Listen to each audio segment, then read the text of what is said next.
নমস্কার বন্ধুরা, টলি রন্ধনশালায় সবাইকে স্বাগত। আর আজকে তোমাদের সাথে শেয়ার করব দারুণ একটা বেগুনের নিরামিষ রেসিপি। এখানে আমি একটা মাঝারি সাইজের বেগুন নিয়ে নিয়েছি আর নিয়েছি একটা ছোট সাইজের আলু। আমি এখানে আলুর পরিমাণটা একটু রান্নাতে কম দেবো, তাই ছোট সাইজের আলু নিয়েছি আর একটা কাঁচা টমেটো নিয়ে নিয়েছি। এবার আমি বেগুনটা কেটে প্রথমে রেডি করে নেব। বন্ধুরা, তোমরা হয়তো বেগুনের অনেক রকমের রেসিপি বানিয়ে খেয়েছো, তবে একবার হলেও এই রেসিপিটা অবশ্যই বানিয়ে খেয়ে দেখবে। গরম গরম ভাতের সাথে প্রথম পাতে এই রেসিপিটা খুবই ভালো লাগে। আমি এখানে বেগুনটা গোল গোল করে কেটে প্রথমে রেডি করে নিলাম। এখানে আমি একটা থালার মধ্যে পরিষ্কার জল নিয়ে নিয়েছি। বেগুনগুলো এবার জলের মধ্যে আমি মিনিট 10-এর জন্য ডুবিয়ে এভাবে রেখে দেবো, যাতে বেগুনের কালো কষটা সম্পূর্ণ বেগুন থেকে বেরিয়ে যায়। এরপর আমি আলুটাকে কেটে রেডি করে নেব।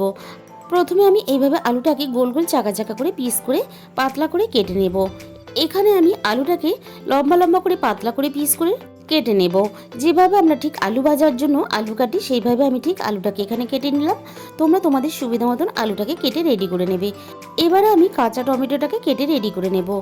এই রান্নাটা কাঁচা টমেটো দিয়ে রান্না করলে তাহলে খেতে ভীষণই ভালো লাগে। যেহেতু কাঁচা টমেটো একটু টক টক খেতে লাগে, তাই এই রান্নাটা কাঁচা টমেটো দিয়ে করলেই বেশি ভালো লাগবে।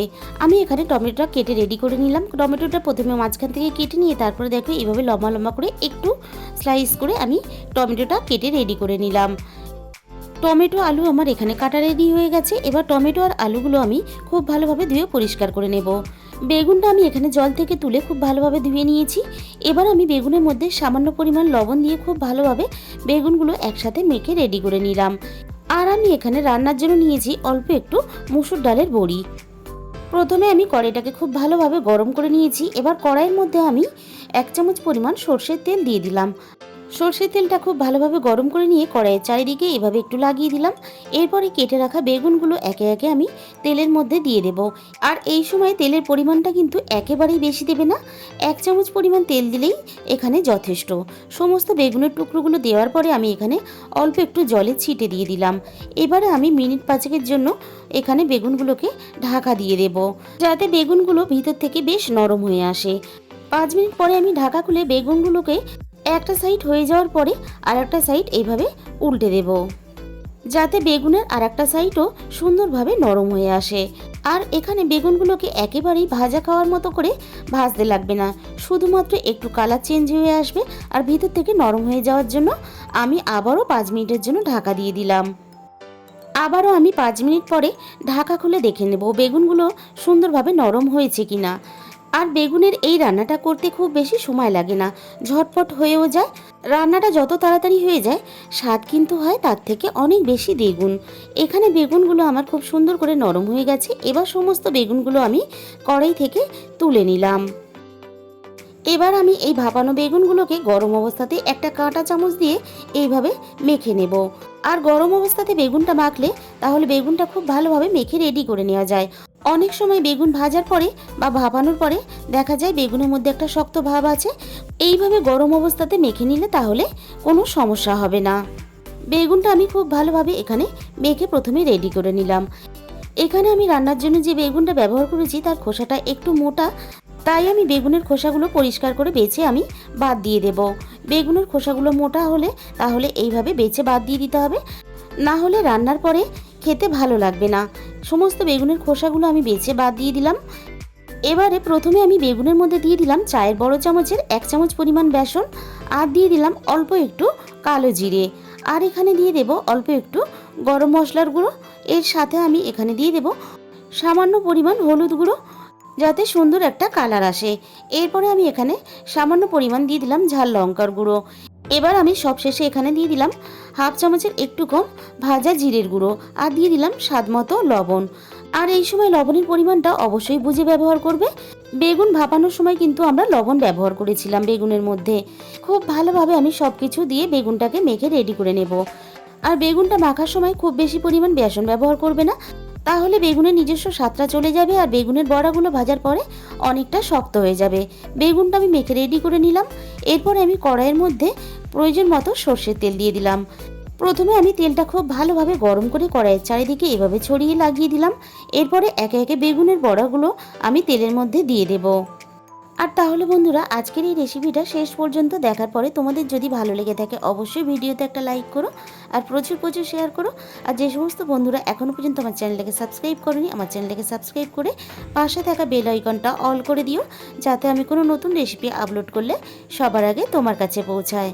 বড়াগুলো দেওয়ার সাথে সাথেই কিন্তু উল্টাতে যাবে না, তাহলে বড়াগুলো ভেঙে যাবে। একটা সাইড খুব ভালোভাবে হয়ে যাওয়ার পরে তারপরেই এইভাবে উল্টে পাল্টে আরেকটা সাইড ভেজে নিতে হবে। বড়াগুলো আমার এখানে ভাজা রেডি হয়ে গেছে। সমস্ত বড়াগুলো এবার আমি তেলে থেকে ছেঁকে তুলে নেব। আর এইভাবে বেগুনের বড়া ভেজে শুধু মুখেও খেতে খুবই ভালো লাগে। ওই একই তেলের মধ্যে এবার আমি বড়িগুলো দিয়ে দিলাম। বড়িগুলো আমি এখানে 3 থেকে 4 মিনিট নাড়াচাড়া করে ভেজে নেব। বড়িগুলো আমার বেশ লাল লাল করে ভাজা রেডি হয়ে গেছে। এর থেকে আমি আর বড়িগুলো বেশি ভাজবো না। এবার আমি বড়িগুলো কড়াই থেকে তুলে নেব। আবারও আমি কড়াইয়ের মধ্যে প্রয়োজন মতো সরষের তেল দিয়ে দিলাম। তেল খুব ভালোভাবে গরম হতে এখানে আমি ফোড়নে দিয়ে দিলাম অল্প একটু কালো জিরে আর সাথে দিয়ে দিলাম কেটে রাখা আলুগুলো। এবারে আমি সমস্ত আলুগুলো তেলের মধ্যে দিয়ে প্রথমে আমি আলুগুলোকে খুব ভালোভাবে ভেজে নেব। এখানে আমি 4 থেকে 5 মিনিটের মতন আলুগুলো নাড়াচাড়া করে একটু ভেজে নিয়ে কেটে রাখা টমেটোগুলো আমি এখানে দিয়ে দিলাম। আবারও আমি টমেটো আর আলুটাকে একসাথে খুব ভালোভাবে এখানে ভেজে নেব। এখানে আলাদা করে টমেটো ভাজার প্রয়োজন নেই বা আলু ভাজার প্রয়োজন নেই, এইভাবে একসাথেই নাড়াচাড়া করে ভেজে নিলে হবে। এখানে টমেটো আর আলুটাকে আমি খুব ভালোভাবে ভেজে নিয়ে সামান্য পরিমাণ জল দিয়ে দিলাম। এবারে আমি সমস্ত একে একে মশলাগুলো দিয়ে দেবো। দিয়ে দিলাম হাফ চামচেরও কম হলুদ গুঁড়ো আর দিয়ে দিলাম হাফ চামচের মতো ঝাল লঙ্কার গুঁড়ো আর এখানে দিয়ে দিলাম হাফ চামচের একটু কম জিরে গুঁড়ো। এবার আমি মশলার সাথে সবকিছু খুব ভালোভাবে কষিয়ে নেব। আমি এখানে রান্নায় যে কাঁচা টমেটোটা ব্যবহার করেছি এই টমেটোটাতে খুব বেশি কিন্তু টক নেই। টকের পরিমাণ বুঝে রান্নাতে টমেটোটা ব্যবহার করবে। খুব বেশি টক হলে এই রান্নাটা খেতে ভালো লাগবে না। আমি সমস্ত কিছু একসাথে কষিয়ে রেডি করে নিলাম। এরপরে আমি এখানে প্রয়োজন মতো জল দিয়ে দিলাম।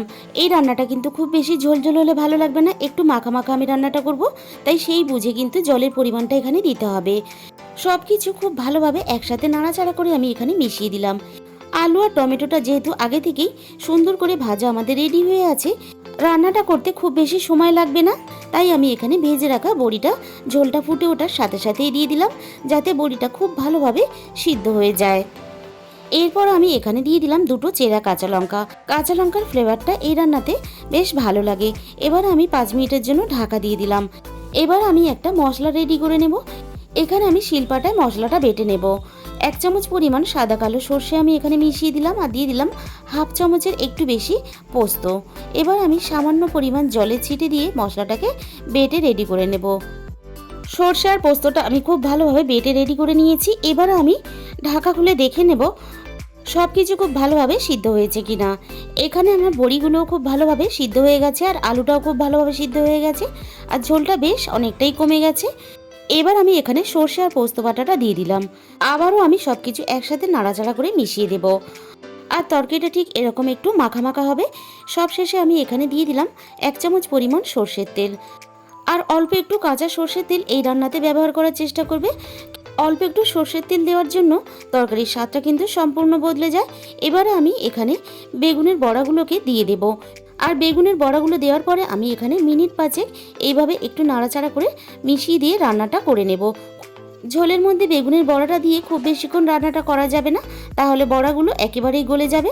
এবারে আমি গ্যাসের ফ্লেমটা বন্ধ করে দিয়ে স্ট্যান্ডিং টাইমে 5 মিনিটের জন্য আমি ঢাকা দিয়ে দিলাম। গরম গরম ভাতের সাথে খাওয়ার জন্য তৈরি হয়ে গেল দারুণ স্বাদের একটা নিরামিষ বেগুনের বড়ার তরকারি। তাহলে বন্ধুরা আজকের ভিডিওটা এই পর্যন্ত। দেখা হবে অন্য কোনো রেসিপির সাথে। আর তোমাদের মূল্যবান সময় দিয়ে এতক্ষণ আমার রেসিপিটা দেখার জন্য তোমাদের সবাইকে অসংখ্য ধন্যবাদ।